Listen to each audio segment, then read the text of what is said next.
Hello guys, welcome to this session of Tech Guide VP. Python is the technology of current era.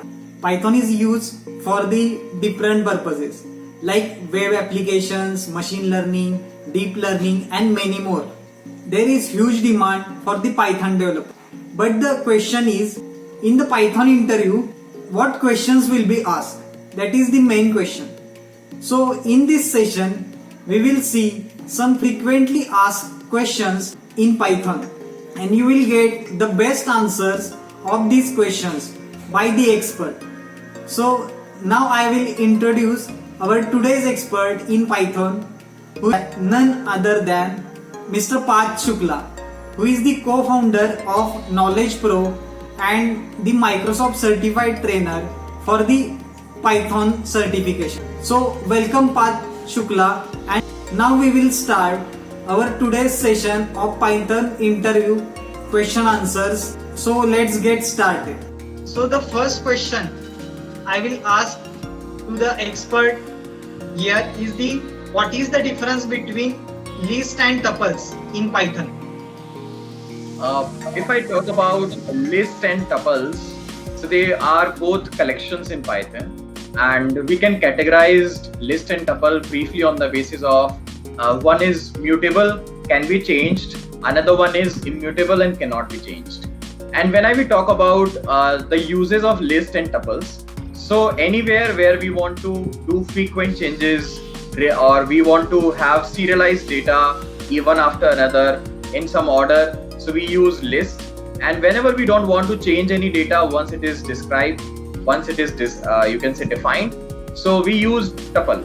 And inside tuples, the data is basically not stored in an order. It is basically stored one after another, so that once you define it, you can easily use it.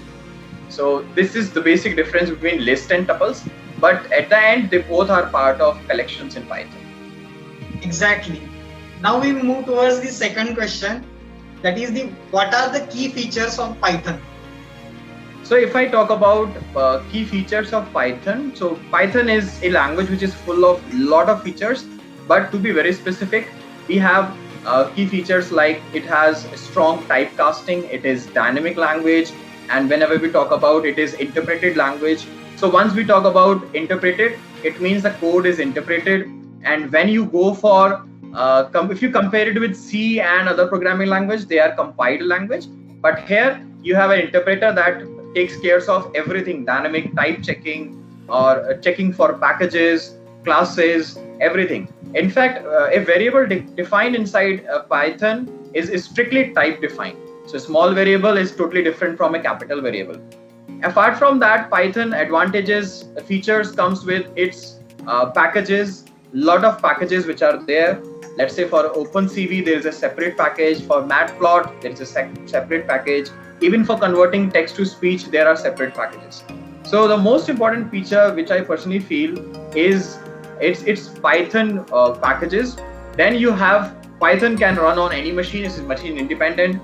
You can work for any kind of application. It can be a web application like Netflix, YouTube. It can be a recommendation system or maybe a machine learning application, let's say for a recommendation system of Google search, or it can be a scripting part also where you can create Python scripts. So these are some features in which we can categorize Python, and so this makes Python really interesting, and that is the difference between Python and other programming languages.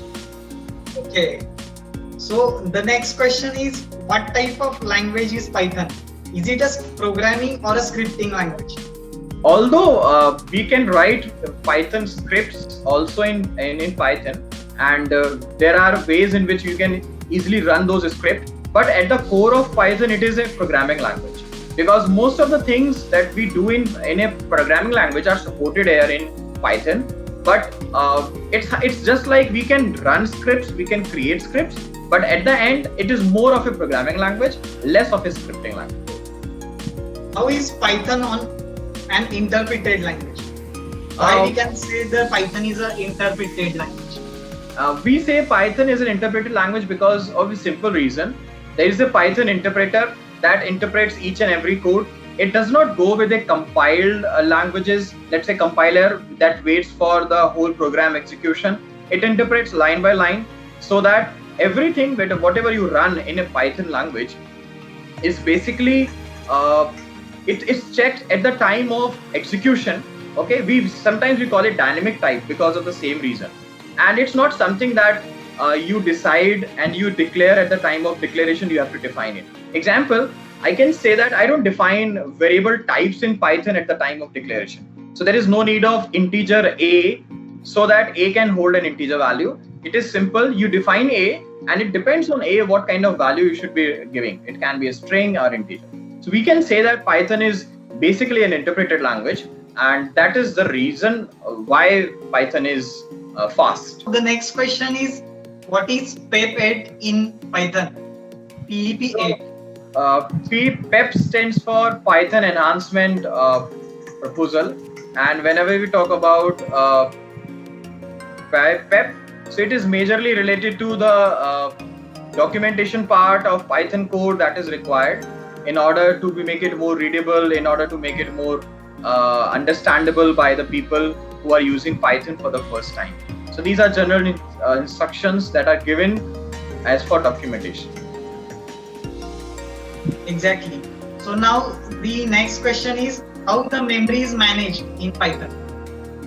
This is a very interesting question, because if you compare memory management in different programming languages, they are totally different. In Python, Python maintains a heap of memory. So basically, heap is an unordered order way of managing a memory. And whenever you declare a variable, your variable gets a size inside a heap, and you store a reference to that heap. If you compare it with other programming languages, there are memory implementation on stack. There are memory implementation with the help of, you can say, memory implementation of stack as well as heap. But here, heap is a very huge amount of memory. You can declare references with the memory. And the another advantage of using this memory location is you can have different types of sizes of memory, as well as it is dynamic in nature. Okay. So what is the namespace in Python? If I talk about namespace, they are group of functionality that are combined together, and it is basically a unique naming given to a values of group of functionalities. It can be for general purpose usage. Let's say I want a particular functionality, so I will declare a namespace in Python, so that not only me, other people can also use that into their Python program. So my next question is, what is Python path? Python path is an environment variable that is used when you import a module. So it basically checks whether the module is already present inside it or not. And that environment variable is also an address where your interpreter is installed. So whenever you run a program, so that environment variable checks the location of interpreter, and interpreter gets to know about the program. So this is about Python environment variable. Excellent. Very good.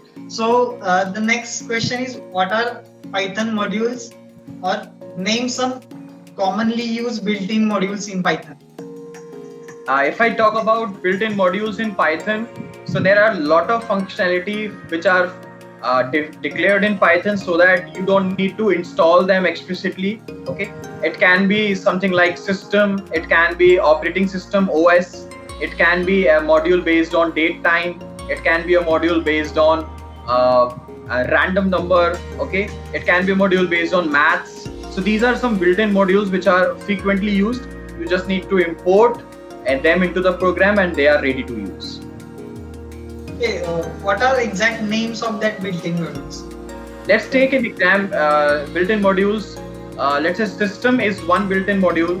Okay, maths is another built-in module. Then if I want operating system functionality to read and write and open a file, we can have OS as a built-in module. So these are some built-in modules that we can easily use. And if we want some external module, definitely we have to import them with the help of pip, or we have to externally import them. Excellent, excellent.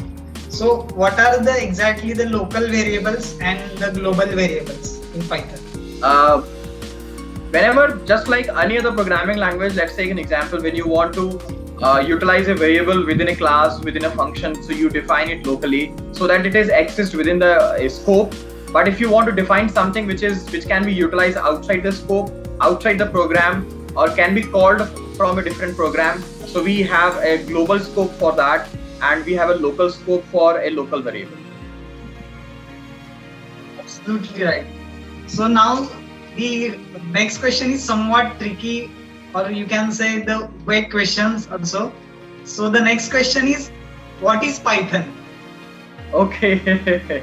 So if I want to summarize what is Python in 5 sentences, so it's basically in 5 words. So I can summarize it like: Python is interpreted language, Python is a dynamic language, Python is multi-platform language, and Python can be used for creating different variety of applications, let's say web application, Windows application, scripting. Okay, and Python is a strictly type defined language. So these are some ways in which we can define and imagine Python as a programming language. Okay, are you saying the Python is a dynamically typed language? Yeah. Okay. So the next question is, what is the dynamically typed languages? okay, so dynamically typed language is like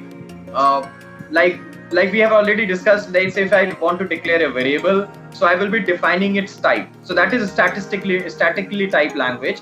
But when I don't define the type of a variable, so it becomes dynamic.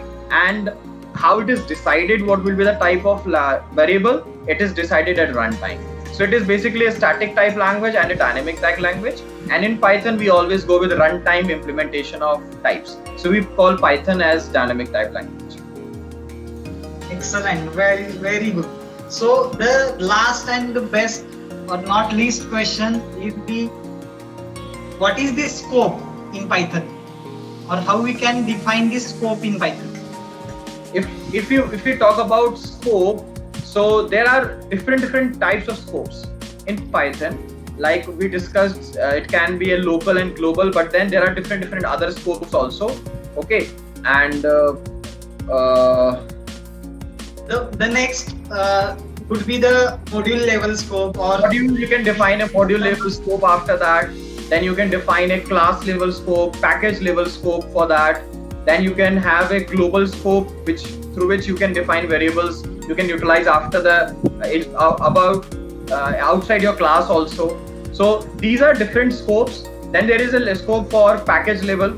If some variable defined inside a package can be utilized throughout the package, throughout the library, throughout the class. So this is something where we can summarize different kind of scopes depending upon the use. Ask that question because generally we know there are 2 types of scope, local and global. Yeah. We don't focus on the next level of scope, or the package level scope, or module level scope. Yes. This is the last questions, and we have got very good answers, excellent answers from the experts here, and we will continue with this session for the next video. In that we will discuss best ideal answers or ideal answers for the Python interview questions. So thank you for this opportunity, and thank you for your valuable time. The Parth sir has to say something very, very important for me and for our channel. So hello everyone. I'm sure you really liked our content, you really liked our interaction and interview preparation. So please subscribe to Tech Guide VB video, and there you can see the subscribe button. Now this is a very good platform for upgrading yourself on tips, tricks for latest technological trends that you can practice, you can watch, and all the best to all the viewers who are subscribed. Please hit the subscribe button and click on the bell icon. Thank you very much. Thank you very much, sir, for your kind support and the collaboration, benefit of the students and the freshers. So thank you very much.